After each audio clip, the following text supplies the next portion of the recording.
Dividend. मेरा आपसे सवाल, डिविडेंड किसे कहते हैं? शेयर होल्डर्स को जब आप हिस्सा देते हैं तो उसको हम कहते हैं डिविडेंड।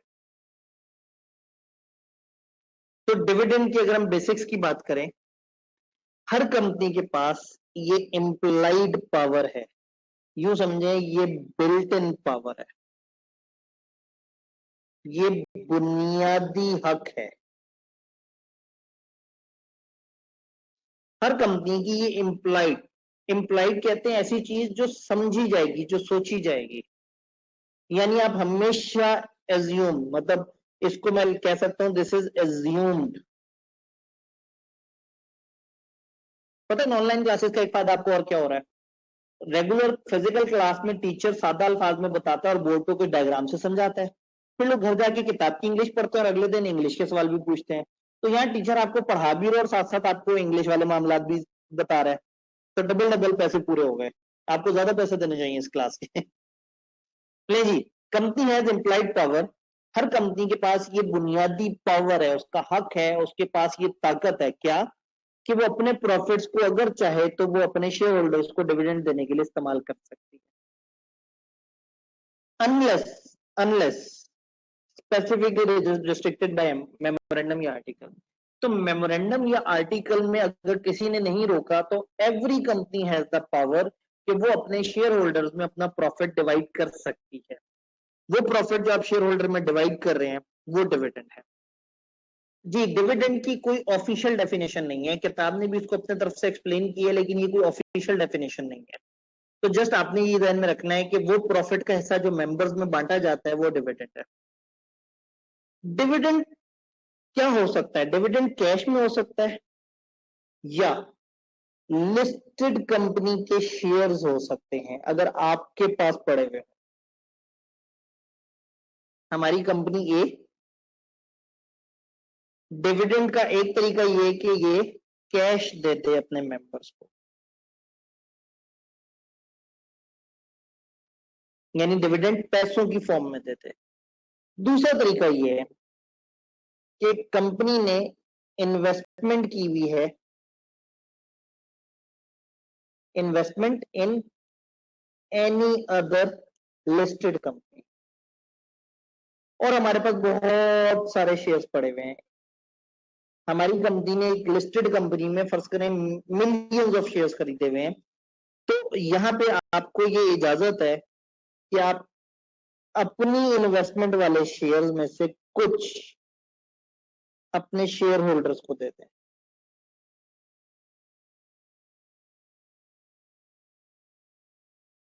फर्ज करें एनी अदर कंपनी थी, कंपनी बी। ये पॉइंट समझना बड़ा जरूरी है। एक कंपनी के पास डिविडेंड देने के दो तरीके हैं। तरीका नंबर एक, पैसे दे दिए जाए मेंबर्स को, यानी कि शेयर होल्डर्स को। तरीका नंबर दो, ए हमारी कंपनी, हमारी वाली कंपनी, ये मैं लिख भी देता हूं ताकि आपको कंफ्यूजन ना हो, हमारी कंपनी ने किसी और कंपनी के शेयर्स खरीदे हुए, वो कंपनी लिस्टेड होनी चाहिए, किसी और लिस्टेड कंपनी। तो हमारी कंपनी ने किसी और लिस्टेड कंपनी के शेयर्स खरीदे हुए हैं, हम उन शेयर्स में से हमारे शेयर्स की बात नहीं हो रही, हम अपनी इन्वेस्टमेंट वाले शेयर्स में से कुछ उठा के अपने शेयर होल्डर्स को डिविडेंड के तौर पे दे सकते। ये पॉइंट जहन में रखना है। आप लोग अकाउंटिंग में जाके आगे पढ़ेंगे कि कंपनी अपने शेयर्स भी कभी कभी अपने मेंबर्स को देती है, लेकिन मैं इस वक्त अपने शेयर्स की बात नहीं कर रहा। कंपनी ए अपने शेयर होल्डर्स को अपने शेयर्स नहीं दे रही, कंपनी ए अपनी इन्वेस्टमेंट नामी एसेट, देखें जैसे कैश है, अब तक तो आप अकाउंटिंग में इतना पढ़ चुके हैं कि कैश एक एसेट होता है, इसी तरह से इन्वेस्टमेंट भी एक एसेट होता है। तो मेरी कंपनी के पास शेयर्स पड़े हुए हैं किसी के, या कैश पड़ा हुआ है, दोनों एसेट्स हैं।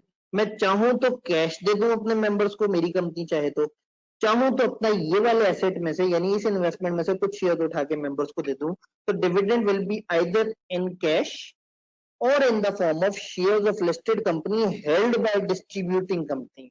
हमारी कंपनी के पास जो पड़े हुए हैं किसी दूसरी कंपनी के, हम वो बेच सकते हैं, वो दे सकते हैं डिविडेंड के तौर पे। अपने देने की बात नहीं हो रही शेयर्स, ये जहन में रहे। हमारे अपने शेयर्स आप अकाउंटिंग में पढ़ेंगे वो बोनस शेयर्स कहलाते हैं, उसका लॉस से ताल्लुक नहीं है, वो आप अकाउंटिंग में पढ़ेंगे। तो इस वक्त हम या तो अपना पैसा देंगे या अपने पास रखे हुए दूसरी कंपनी के शेयर्स, बट ये शेयर्स लिस्टेड होने चाहिए। यानी ये ऐसे शेयर हो कि वो अब शेयर होल्डर चाहे तो इन शेयर्स को रख ले, चाहे तो शेयर्स को रख ले अपने पास या बेच दे।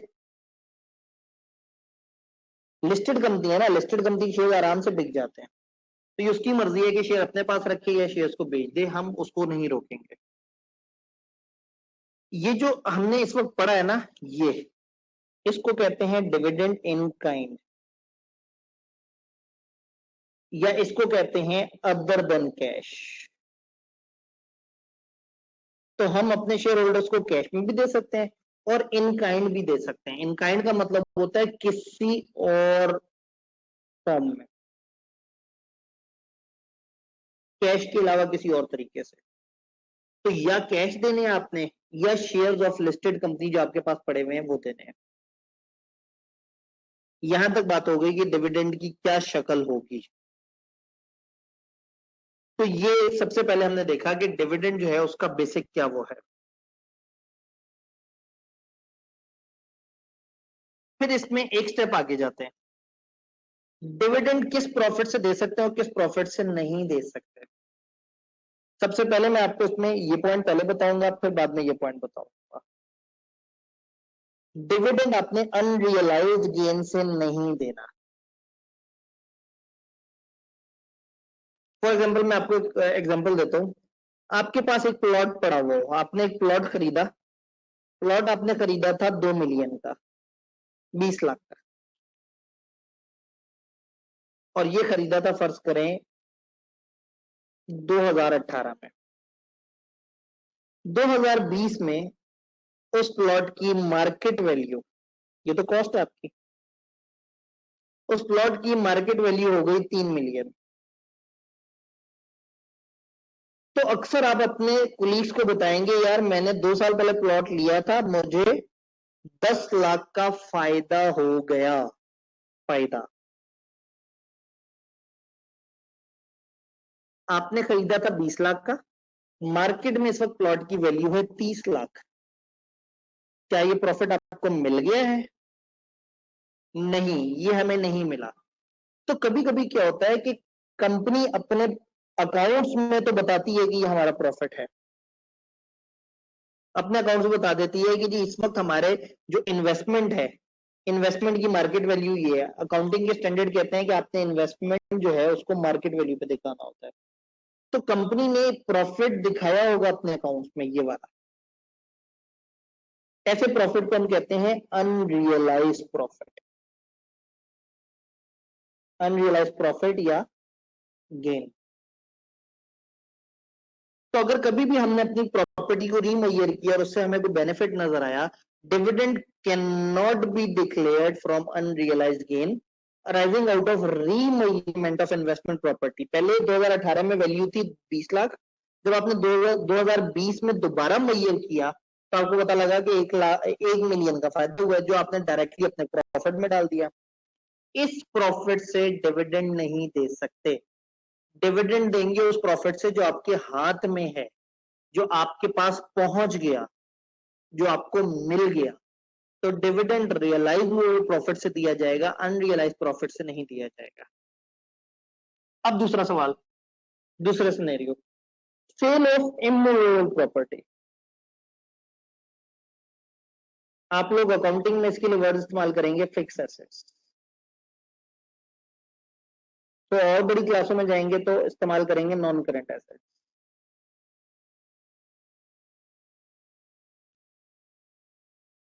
कंपनी को अपने एसेट बेचने से भी फायदा होता है। फॉर एग्जांपल आपने एक मशीन खरीदी थी 4 मिलियन की,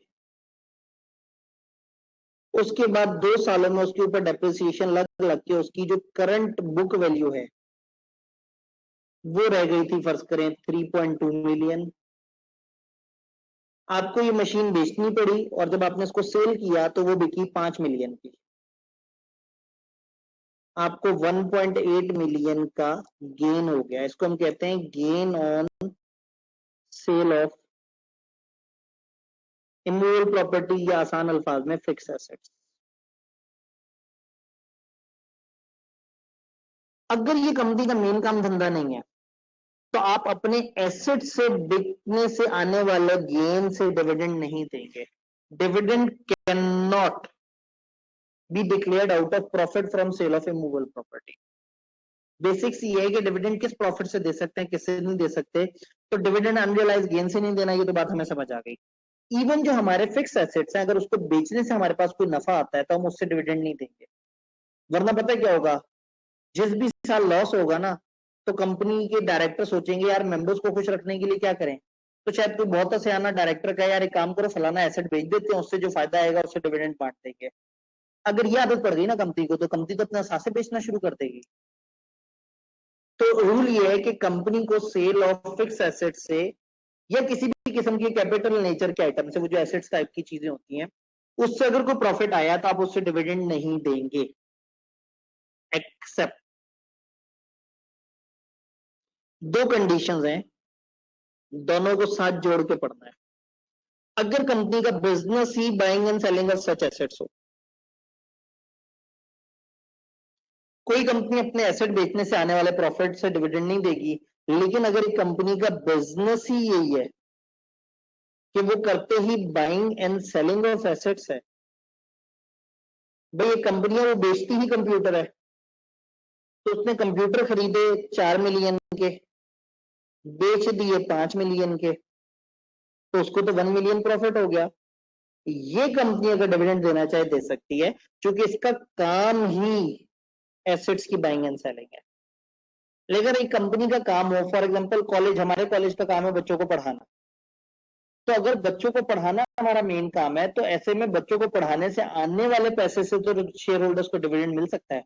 लेकिन अगर कॉलेज कुर्सियां बेचे, एसी बेचे, बिल्डिंग बेचे और उससे कोई प्रॉफिट हो, इससे आप डिविडेंड नहीं दे सकते।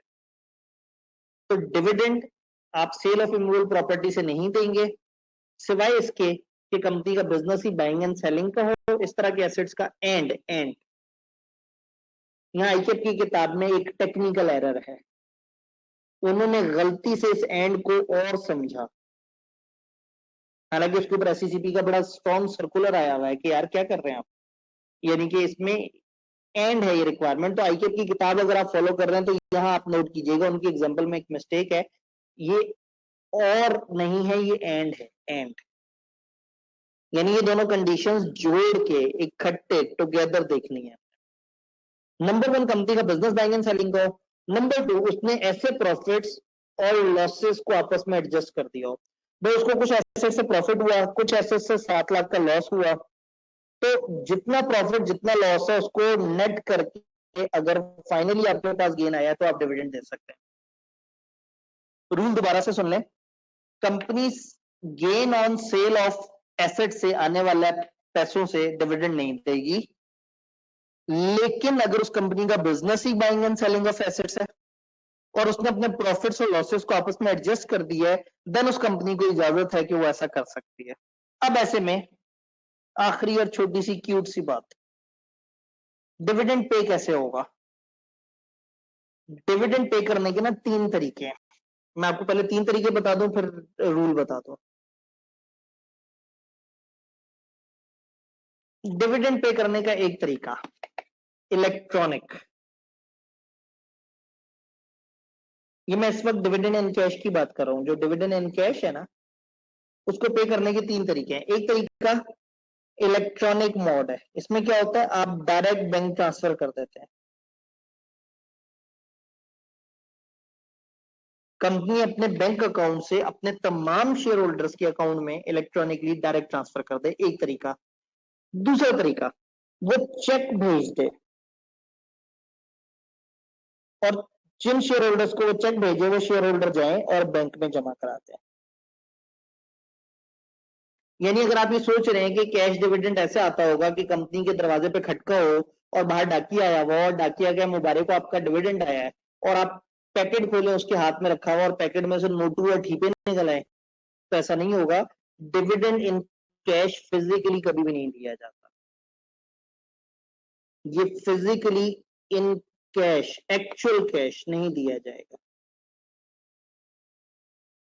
ये खतरनाक है, कैश में ट्रेवल नहीं किया जाएगा। फिर क्या होगा, एक तरीका आप इलेक्ट्रॉनिकली डायरेक्ट उसके बैंक के अंदर जमा करवा देंगे अपने शेयर होल्डर के।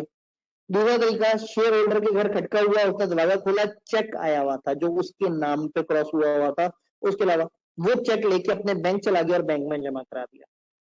तीसरा तरीका, एक डॉक्यूमेंट होता है, उसका नाम होता है डिविडेंड वारंट। हमारे सिलेबस ने उसको एक्सप्लेन नहीं किया, मैं सिर्फ आपको समझा देता हूँ।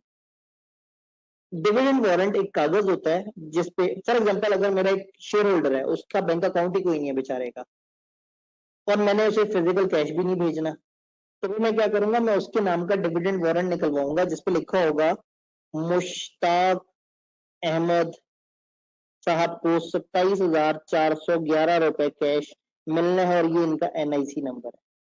मुश्ताक अहमद को एक कागज मिलेगा, उस कागज पे लिखा होगा आपका ये शनाख्ती कार्ड नंबर है, ये आपका नाम है, आपके नाम कंपनी का डिविडेंड आया है, और ये कागज कंपनी को दिखाओ और कंपनी से कैश ले जाओ।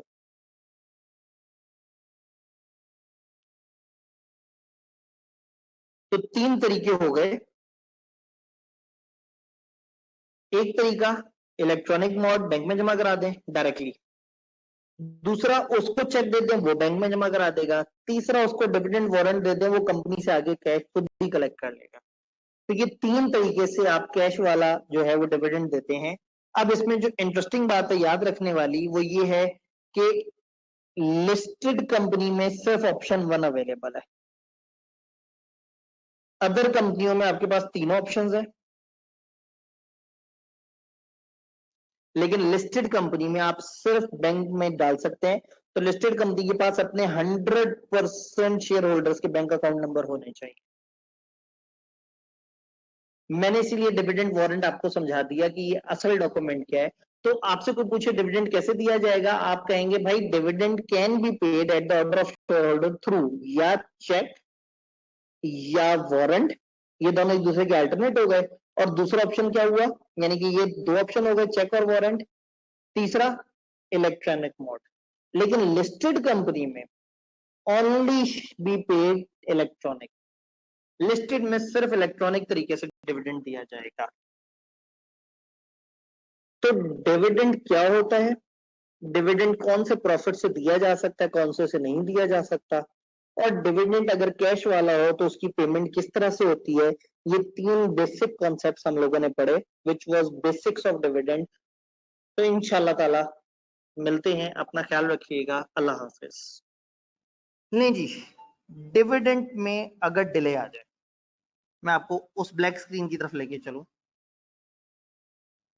आपने घबराना नहीं है, अंधेरा। एक डिविडेंड की ना डिक्लेरेशन होती है, इसके ऊपर भी हम बात करेंगे। यूं समझें डिविडेंड की एक अनाउंसमेंट होती है। जो डिविडेंड की अनाउंसमेंट है ना, आपने उसके स्पेसिफिक डेज के अंदर अंदर डिविडेंड जमा कराना होता है, शेयर होल्डर को डिविडेंड पहुंचा देना होता है। ये स्पेसिफिक दिन कितने हैं, तो जब भी आप डिविडेंड अनाउंस करते हैं, डिक्लेयर करते हैं, आपने उसके एक डेफिनेट दिनों के अंदर अंदर शेयर होल्डर्स को डिविडेंड पहुंचा देना होता है। क्योंकि जब आपने अनाउंस किया तो ये आपकी लायबिलिटी बन गई। जब आपने अनाउंस किया तो लोग जो है वो इसको सोचना शुरू कर देते हैं, अपनी प्लानिंग शुरू कर देते हैं। हो सकता है एक बंदा, जैसे ही आप अनाउंस करें, एक बंदे ने आपके पास 10 लाख शेयर्स दिए हुए हों और आप डिफाइन करें कि जी अब हमारा 4 रुपए पर शेयर डिविडेंड है, तो उसको तो 40 लाख डिविडेंड मिलने वाला है। तो कोई पता नहीं, वो एक जगह जाए, एक डाउन पेमेंट करे एक मकान की, फर्ज करें 2 करोड़ का मकान है, और वो डाउन पेमेंट कर दे उनको 1 करोड़ की, और कहे कि 15 दिन बाद मेरे से 60 लाख ले लें, और तकरीबन 40 दिन बाद मेरे से मजीद 40 लाख ले लें। तो लोग क्या करते हैं, अपनी प्लानिंग शुरू कर देते हैं। अब उसने अपना एग्रीमेंट किया और वो सारा कुछ वो हुआ, और ये आखिरी वाला 40 कंपनी की तरफ से लेट हो जाए, तो जाहिर है उस बंदे का तो अच्छा खासा सत्यानाश हो गया। या फर्ज करें एक बंदे को कंपनी से डिविडेंड आना 2 लाख, और वो शख्स पता नहीं किस किस बंदे से कितना कितना उधार लेके बैठा हुआ है। तो एक दिन जाए वो अपने क्रेडिटर्स के मोहल्ले में, कौन से मोहल्ले में, क्रेडिटर्स के मोहल्ले में, और क्रेडिटर्स के मोहल्ले में जाके कहे कि निकल के आओ तुम सब के सब लोग और लाइन से हाजिर हो यहाँ पे। मैं बार बार, मेरे पास टाइम नहीं है। बताओ तुम लोग अपने अपने नाम और अपनी पेबल अमाउंट बताओ। हाँ भाई मिस्टर ए, तुम्हारे कितने देने हैं? 30,000। यार तुम भी छोटी सी अमाउंट के लिए तंग करते रहते हो। बी, तुम्हारे कितने? 10,000। यार अजीब गरीब लोग हो तुम भी। उन सब की लिस्ट बनाए और पता लगे कि वो लिस्ट हो तकरीबन 1,90,000 की, और उन सबसे कहे भाई तुम्हारा भाई अब अमीर होने वाला है चंद दिनों में। यही वाले चौक में ठीक इतने दिन बाद मैं भी यहीं, तुम भी यहीं, यहीं खड़े होके तुम लोगों को दोबारा आवाज लगाऊंगा और हर बंदे के पैसे उसके मुंह पे देके मारूंगा। अभी इतने सारे डायलॉग मार के चला जाए और पता लगे कि कंपनी उसको डिविडेंड ही ना पहुंचाए टाइम से, तो फिर उस दिन ठीक उसी मोहल्ले में वही सारे लोग पकड़ के उसको छित्र मार रहे होंगे। तो रूल ये है कि व्हेन यू डिक्लेयर और अनाउंस द डिविडेंड, आपने फिर विथहोल्ड नहीं करना। आपने स्पेसिफिक दिनों के अंदर अंदर शेयर होल्डर को जमा करा देना। और अगर नहीं जमा कराएंगे तो लॉ को बड़ा गुस्सा आता है इस वाली बात पे। हम ये कहते हैं कि कंपनी का चीफ एग्जेक्टिव उसको सजा मिलेगी। चीफ एग्जेक्टिव अगर कंपनी ने डिविडेंड टाइम पे नहीं दिया, जो दिन स्पेसिफाई किए हुए ना एससीसीपी ने, तो चीफ एग्जेक्टिव को इस हरकत पे कि डिविडेंड अनाउंस होने के बाद लोगों तक नहीं पहुंचा, 50 लाख तक का, 5 मिलियन तक का फाइन हो सकता है, और 2 साल तक की कैद भी हो सकती है। तक की बात हो रही है, तक, यानी 2 या 2 से कम साल तक की कैद हो सकती है, 5 मिलियन या उससे कम का जुर्माना हो सकता है, और बोथ। तो यानी कि ये सजा है 5 to 5, जैसे 1 to 5 होता है ना, ऐसे 5 to 5। 5 मिलियन तक का फाइन, 2 साल तक की कैद, इन दोनों में ऑप्शन है, कोई एक भी मिल सकती है और दोनों की दोनों भी मिल सकती हैं, प्लस 5 साल का बैन लग जाएगा। 5 साल तक वो शख्स किसी भी कंपनी का ना डायरेक्टर बन सकेगा ना चीफ एग्जेक्टिव बन सकेगा। जिस शख्स ने इतनी नाअहली का मुजाहरा किया कि शेयर होल्डर्स को डिविडेंड अनाउंस होने के बाद भी जो एससीसीपी ने दिन बताए हुए थे उतने दिन तक अगर पैसे नहीं जमा कराए, तो लॉ को बड़ा गुस्सा है। उन्होंने कहा मिस्टर चीफ एग्जेक्टिव, तुमको 2 साल तक की कैद हो सकती है, 5 मिलियन तक का फाइन हो सकता है, दोनों भी हो सकते हैं, प्लस एक ऑप्शन ये और दूसरी ऑप्शन, तुम 5 साल तक तुम्हें बैन लग जाएगा, तुम किसी कंपनी के डायरेक्टर चीफ एग्जेक्टिव नहीं बन सकते। इस पॉइंट पे लॉ को बहुत गुस्सा है। लेवल 1 2 3 पेनल्टियों को साइड पे करके वो डायरेक्ट आंखों में खेलना शुरू हो गया, 50 लाख तक की पेनल्टी। अगर विदहोल्ड करने की जेन्युइन रीजन हो तो बचत हो सकती है। यहाँ पे लॉ ने हमें थोड़ी सी रिलैक्सेशन दी है। Circumstances in which delay in payment shall not be an offence.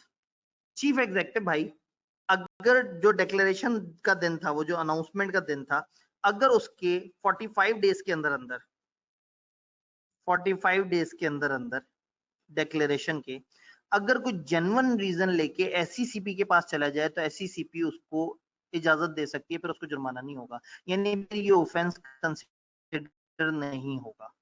यानी अगर चीफ एग्जेक्टिव की तरफ से डिले पेमेंट्स गई हैं लोगों को, तो चीफ एग्जेक्टिव को जुर्माना नहीं होगा अगर इन 5 में से कोई एक रीजन साबित हो जाए। ये 5 रीजन क्या है? Reason 1, operation of any law, कोई कानून लागू था। लागू, लागू कैसे लिखेंगे? लागू, कोई कानून लागू था। फॉर एग्जाम्पल डिविडेंड देने पहुंचे और पता लगा कि जी गवर्नमेंट ने फलाना कानून के तहत इस इलाके को सील किया कि इस इलाके में किसी को जाने नहीं दिया जा रहा, और बाहर से कोई खत अंदर नहीं आता और अंदर से कोई खत बाहर नहीं जाता। कोई भी कानूनी रीजन हो सकती है, गवर्नमेंट का स्टे ऑर्डर हो सकता है, अदालत का मुकदमा हो सकता है। अगर हमारी तरफ से डिविडेंड देने की कोशिश हुई लेकिन किसी कानून की वजह से हम डिविडेंड नहीं दे सके, तो यस ये एक जेन्युइन रीजन है, हमें रिलैक्सेशन मिल जाएगी। अच्छा, हमने शेयर होल्डर को डिविडेंड जो देना है वो हमने वारंट देना होता है या चेक वगैरह देना होता है, या तो उसके बैंक अकाउंट में डालते हैं, या इस तरह से कभी कभी शेयर होल्डर कुछ स्पेशल इंस्ट्रक्शन दे देते हैं कि यार देखो मैं मेरा एरिया चेंज हो गया, मेरा एड्रेस पुराना हो गया है, अब मैं आजकल एक हॉस्टल में रहता हूँ, तो मेरे घर डिविडेंड मत देना, मेरे घर वालों को पता लग जाएगा, और हॉस्टल में तो बिल्कुल भी मत आना, मेरे दोस्तों को पता लग जाएगा, मेरे से पार्टी ले लेंगे। तो एक काम कर देना, 2 दिन बाद एक अंधेरी रात में एक अंधेरी गली में किनारे पे रात 12:30 से 1 के दरमियान पुरानी हवेली के किनारे पे रखे हुए काले डस्टबिन के पास वाली जगह पर खामोशी से एक नीले छापर में पैसे डाल के रख देना, मैं आके उठा लूंगा। अगेन मतलब ये तो एक फन टाइम था। कहने का मतलब है कि शेयर होल्डर कभी कभी कुछ ऐसी इंस्ट्रक्शंस देते हैं जो कंपनी फॉलो नहीं कर पाती। अब कंपनी की प्राइम जिम्मेदारी थी उस बंदे के घर पे भेजना या उस बंदे को ट्रांसफर करना।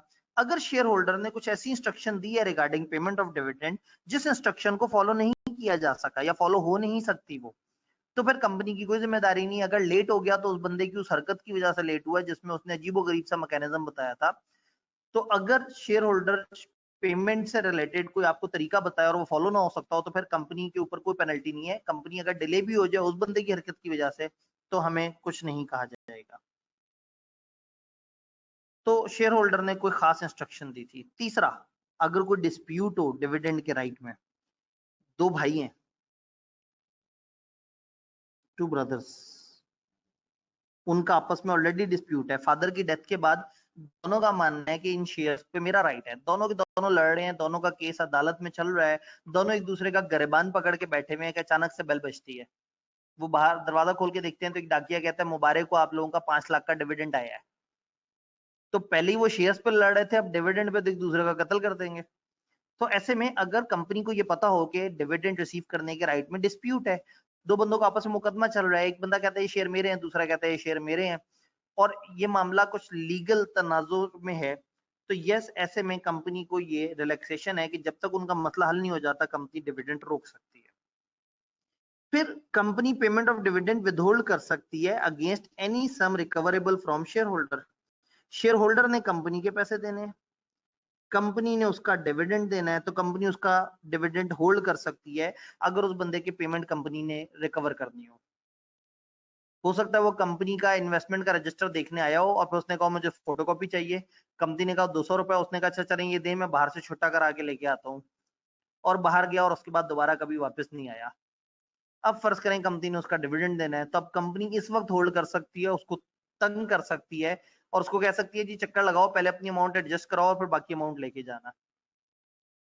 तो डिविडेंड होल्ड किया जा सकता है ऐसे बंदे का जिसने कंपनी के पैसे देने हो। मैं ये नहीं कह रहा कि आप उसको बकाया नहीं देंगे, लेकिन उसका डिविडेंड अगर लेट भी पहुंचे तो कंपनी का कोई कसूर नहीं। और जब लॉ 4 बातें बता देता है तो एंड पे वो लिखता है जिससे मुझे बड़ा गुस्सा आता है, एनी अदर रीजन।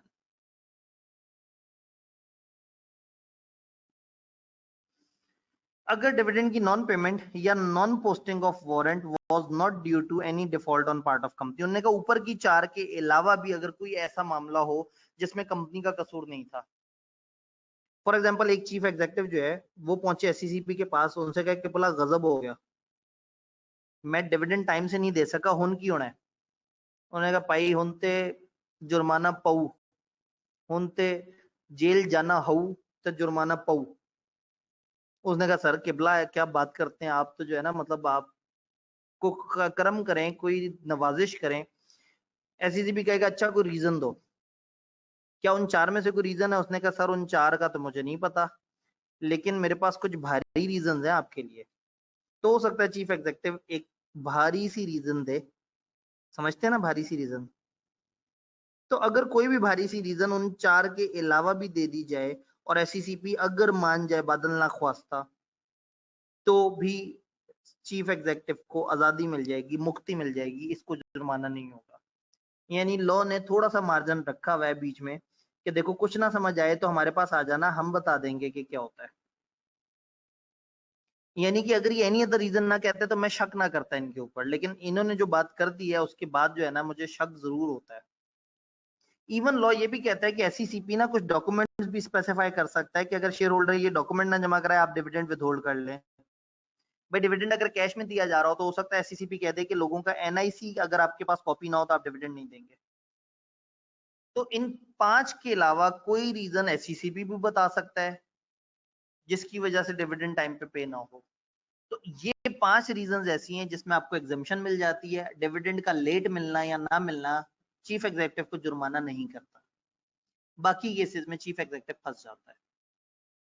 और ये आपने डिक्लेरेशन के 45 दिन में बताना होता है। डिक्लेरेशन यानी अनाउंसमेंट, ये क्या होती है अभी मैंने इसके ऊपर बात करनी है डिटेल। अब डिविडेंड और डिविडेंड के अंदर एक इंपॉर्टेंट डिस्कशन डिक्लेरेशन, बड़े ध्यान से सुनना है इस यूनिट की वाहिद टेक्निकल चीज। डिविडेंड होता है दो तरह का, final dividend, interim dividend.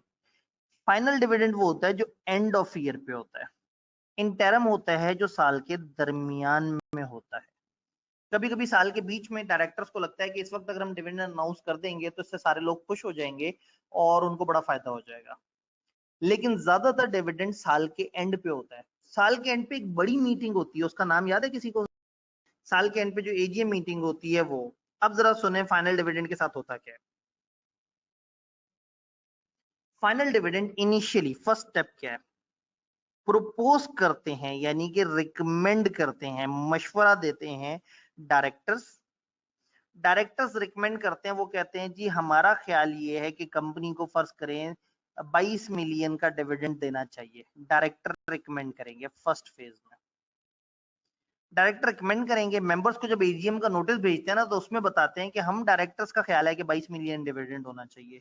But second step में एजीएम होती है, एजीएम में मेंबर्स ने फाइनल करना होता है। लॉ ने मेंबर्स को बड़ी मजे की इजाजत दी है, वो कहते हैं मेंबर्स डायरेक्टर का रिकमेंड किया हुआ डिविडेंड चाहे तो कम कर सकते हैं। मेंबर्स को लॉ ने बहुत खुली इजाजत दी है, उन्होंने कहा अगर चाहे तो कम कर सकते हैं। चेक करें मेंबर्स को इजाजत कितनी कमाल मिली है। यानी डायरेक्टर्स का रिकमेंडेड डिविडेंड अगर आपको ज्यादा लग रहा है तो आप कम कर सकते हैं, लेकिन कम लग रहा है तो ज्यादा नहीं कर सकते। तो फाइनल डिविडेंड का स्टेप 1 है कि डायरेक्टर रिकमेंड करते हैं और देन मेंबर्स अप्रूव करते हैं। मेंबर रिड्यूस कर सकते हैं, एक्सेप्ट कर सकते हैं या रिजेक्ट कर सकते हैं, लेकिन इंक्रीज नहीं कर सकते। जो बेचारों की ख्वाहिश की चीज थी वो उनको मना करती। तो जिस दिन एजीएम में मेंबर्स उसको ओके कर देंगे, अप्रूव कर देंगे, वो दिन बन जाएगा डेट ऑफ डिक्लेरेशन यानी डेट ऑफ अनाउंसमेंट। तो फाइनल डिविडेंड की कहानी, डायरेक्टर्स रिकमेंड करते हैं और मेंबर्स अप्रूव करते हैं। डायरेक्टर्स का रिकमेंड किया हुआ डिविडेंड मेंबर्स कम कर सकते हैं, बढ़ा नहीं सकते। सेम को अप्रूव कर सकते हैं, रिजेक्ट कर सकते हैं, कम कर सकते हैं, बढ़ा नहीं सकते। तो ये फाइनल डिविडेंड। तो फाइनल डिविडेंड में फाइनल फैसला होता है एजीएम में। एजीएम में पहले से ही डायरेक्टर की तरफ से एक अमाउंट मशवरा दिया गया होता है कि हम चाहते हैं ये अमाउंट हो। मेंबर या तो उसी अमाउंट को मनोअन मान लेते हैं या उसको कम करना चाहे तो वो कम कर सकते हैं, बढ़ा नहीं सकते। फाइनल डिविडेंड के केस में फाइनल डिविडेंड कौन सा है? जो एंड ऑफ ईयर पे आता है। अगर वो रिजेक्ट भी करना चाहें तो वो 100% रिजेक्ट भी कर सकते हैं, इसमें कोई मसला नहीं है, उनको कोई रुकावट नहीं है, कोई उनको मना नहीं करेगा। रिजेक्ट करने का क्या मतलब है? रिजेक्ट करने का मतलब है कि उन्होंने कह दिया कि नहीं इस दफा हमें डिविडेंड नहीं चाहिए, ये पैसा उठा के कंपनी के रिजर्व में लगाएं, कंपनी को जरूरत है। तो मेंबर्स को अगर लगे कि इस वक्त इस पैसे को बाहर निकालने से फायदा नहीं है, कंपनी में ही इन्वेस्ट होना चाहिए, तो जिनकी कंपनी है, जो मेंबर्स हैं, जिनको डिविडेंड मिलना है, अगर वही मान जाते हैं तो और क्या चाहिए। तो डायरेक्टर सिचुएशन के हिसाब से एक डिविडेंड का मशवरा देंगे कि हमारे ख्याल में इतना होना चाहिए, और मेंबर उसको मान सकते हैं, कम कर सकते हैं, बढ़ा नहीं सकते। तो यहाँ लॉ ने बड़ी फंसी हुई सी इजाजत दी है मेंबर्स को, एक ऐसी चीज की इजाजत दी है जिसपे वैसे वो कभी भी शौक से नहीं मानेंगे। मेंबर हमेशा चाहेंगे कि डिविडेंड ज्यादा हो, लेकिन अगर मेंबर को हमने कह दिया ना ज्यादा कर सकते हो, तो मेंबर हर दफा 100% प्रॉफिट डिविडेंड में ले लिया करेंगे। वो कभी भी नहीं चाहेंगे कि कंपनी के रिजर्व में पैसे जाएं और कंपनी कुछ एसेट्स बनाए। तो लॉ ने मेंबर्स को दरमियानी सी इजाजत दे दी है, फंसी हुई सी इजाजत। अब आता है दूसरा वाला dividend, interim dividend. Interim dividend क्या होता है? साल के दरमियान कभी कभी डायरेक्टर्स को ड्यूरिंग द ईयर ऐसा लगता है कि कंपनी के अच्छे प्रॉफिट जा रहे हैं, लेकिन मेंबर्स को तो हम साल के एंड पे ही बताएंगे कि क्या हुआ। तो इस वक्त मेंबर्स को मोटिवेट करने के लिए दरमियान में डिविडेंड दे देते हैं। तो इस डिविडेंड में एक ही स्टेप होता है, which is this is recommended and approved by directors. ऊपर वाला स्टेप 1 में डायरेक्टर रिकमेंड करते थे और स्टेप 2 में मेंबर्स अप्रूव करते थे, लेकिन ये रिकमेंड और अप्रूव दोनों ही डायरेक्टर्स के थ्रू होगा और मेंबर्स का कोई रोल नहीं। तो जब डायरेक्टर्स के थ्रू होगा तो इसकी डिक्लेरेशन की डेट काउंट होगी डायरेक्टर्स की मीटिंग। जिस दिन डायरेक्टर्स की मीटिंग हुई है वो दिन काउंट होगा। कोशिश करें मेरे साथ साथ चलें, बाकी इंग्लिश पढ़ेंगे जो सामने लिखी हुई है तो परेशान होंगे, पहले मेरी बात सुन लें।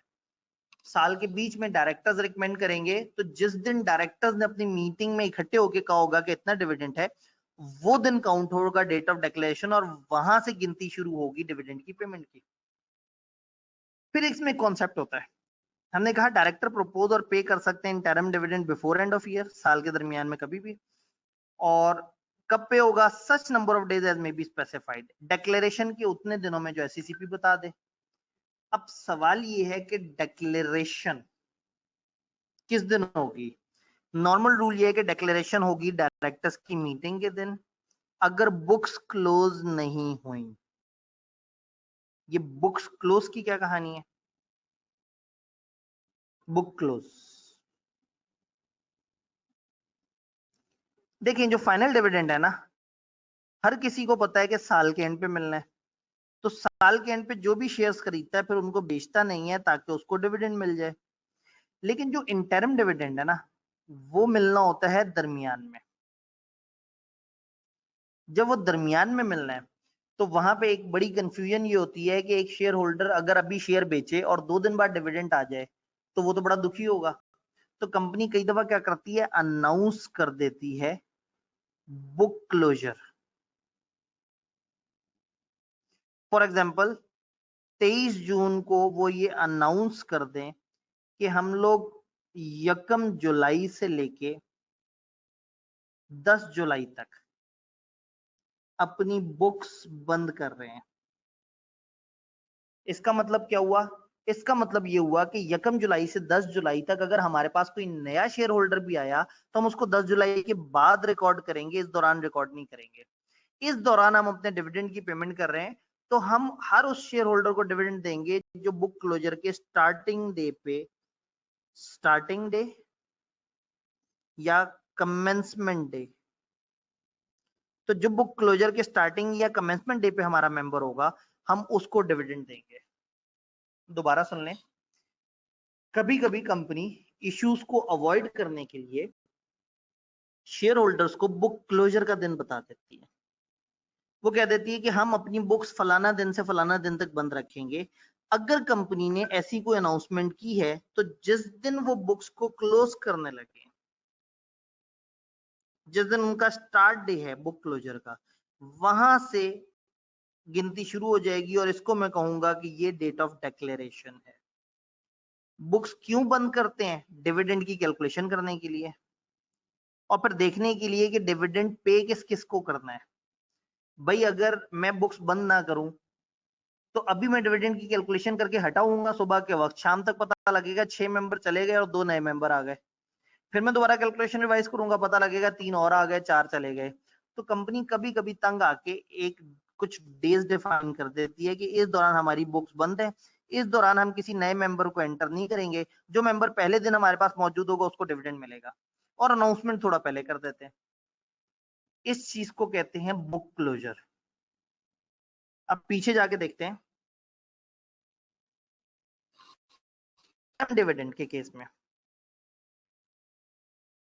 रेगुलर रूल है ये वाला। अगर बुक क्लोजर नहीं है ना, अगर बुक क्लोजर का डिसीजन, अब if books were not close तो फिर क्या होगा? जिस दिन डायरेक्टर्स ने डिसाइड किया होगा कितना डिविडेंड, वही डेट ऑफ डिक्लेरेशन है।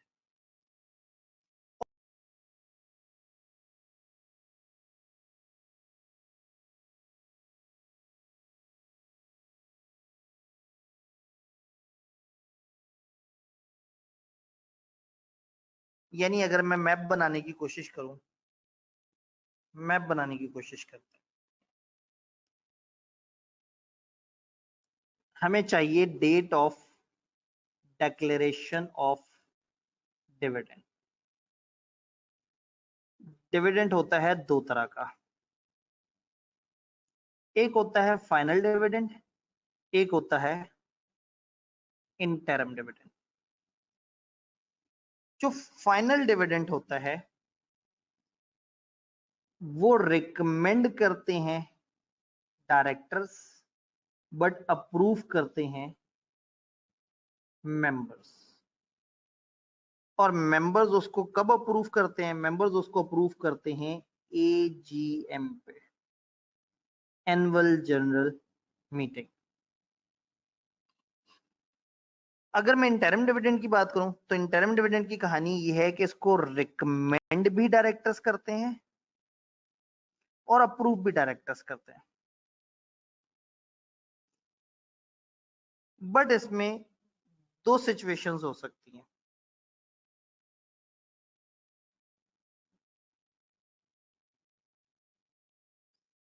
नो बुक क्लोजर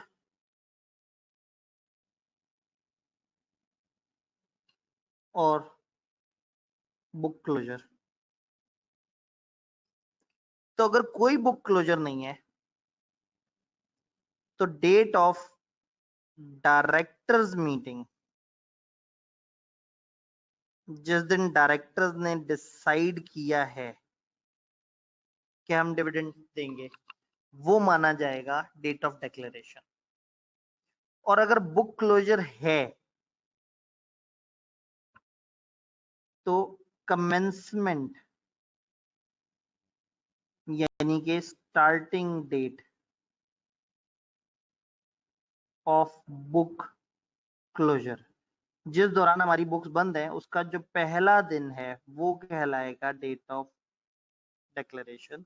तो अब अगर आपसे को पूछे कि डेट ऑफ डिक्लेरेशन क्या होती है तो आप कहेंगे फाइनल डिविडेंड के केस में डेट ऑफ एजीएम को कहते हैं। इंटरिम के केस में नो बुक क्लोजर हो तो डेट ऑफ डायरेक्टर्स मीटिंग, और अगर बुक क्लोजर हो तो डेट ऑफ कमेंसमेंट ऑफ, इसको कहेंगे डेट ऑफ डिक्लेरेशन। यहां से गिनती शुरू होगी। इसके बाद उन खास दिनों में चीफ एग्जीक्यूटिव को डिविडेंड पहुंचाना होगा, नहीं पहुंचाएगा तो उसको पकड़ लिया जाएगा कि तुमने क्या किया, क्यों नहीं पहुंचा सके तुम डिविडेंड। और इसी डेट के, ये जो डेट ऑफ डिक्लेरेशन है जिसको मैंने पीछे आसान अल्फाज में कहा था डेट ऑफ अनाउंसमेंट, इसी के 45 दिनों के अंदर अंदर चीफ एग्जीक्यूटिव बहाना लेके पहुंच सकता है उनके पास कि ये हुआ था।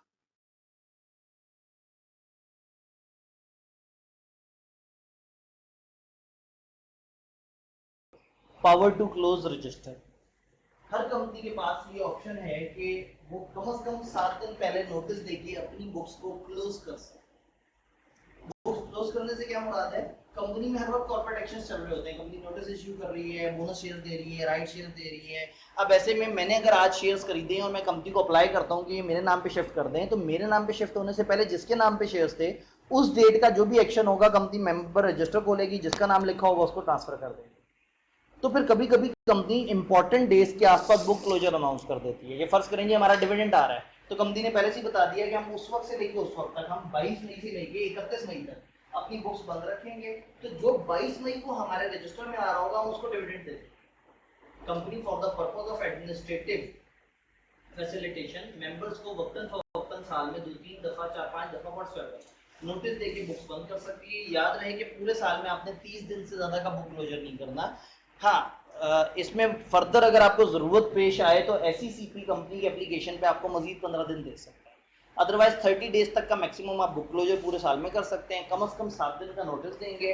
लिस्टेड कंपनी के केस में अखबार में भी उस बुक क्लोजर का नोटिस आएगा, क्योंकि लिस्टेड कंपनी के पूरे पाकिस्तान में मैसिव तरीके से लोग फैले हुए हैं, तो पूरे पाकिस्तान में वाइड सर्कुलेशन रखने वाले एक इंग्लिश और एक उर्दू न्यूज़पेपर में आप उसको ऐड करें। बुक क्लोजर के दौरान होने वाले जितने भी ट्रांसफर्स हैं वो एग्जीक्यूट होंगे बुक क्लोजर खत्म होने में। यानी कि बुक क्लोजर के स्टार्ट पे जिन मेंबर्स का नाम हमारे पास लिखा आ रहा है उन्हीं को डिविडेंड्स मिलेंगे, उन्हीं को वो सारे राइट्स मिलेंगे जो उस दौरान हम अवेलेबल करना चाह रहे हैं। तो बुक क्लोजर मीन्स एक खास टाइम डिफाइन कर दिया जाए जिसमें आप अपने बुक्स को रोक दें, बंद कर दें। उस वक्त जो भी ट्रांसफर की रिक्वेस्ट आए आप उसको साइड पे रख लें और जो एग्जिस्टिंग मेंबर्स हैं उन्हीं को के साथ वो सारी कार्रवाई करें। वरना क्या होता है, कंपनी अभी राइट लेटर बना के फ्री हुई होगी, पता लगेगा 15 और मेंबर्स आ गए रजिस्टर में, फिर उनके ऊपर वर्किंग करेगी, फिर खिचड़ी। तो एक कट ऑफ टाइम डिफाइन कर दिया, बुक क्लोजर, बुक्स बंद कर दी और उस दौरान की प्रोसेसिंग को बाद में एग्जीक्यूट किया जब बुक क्लोजर का पीरियड खत्म हो गया। तो हमने यही बात की कि जो 7 दिन वाला टाइम है ना, कोई भी मेंबर रजिस्टर की कॉपी ले सकता है, तो 7 दिन, लेकिन बुक क्लोजर वाले दिन अगर गिनती बुक क्लोजर आ गया तो हम उसको कहेंगे कि भाईजान भी आप बोल रहे हैं बुक क्लोजर चल रहा है, बुक क्लोजर के बाद ही गिनती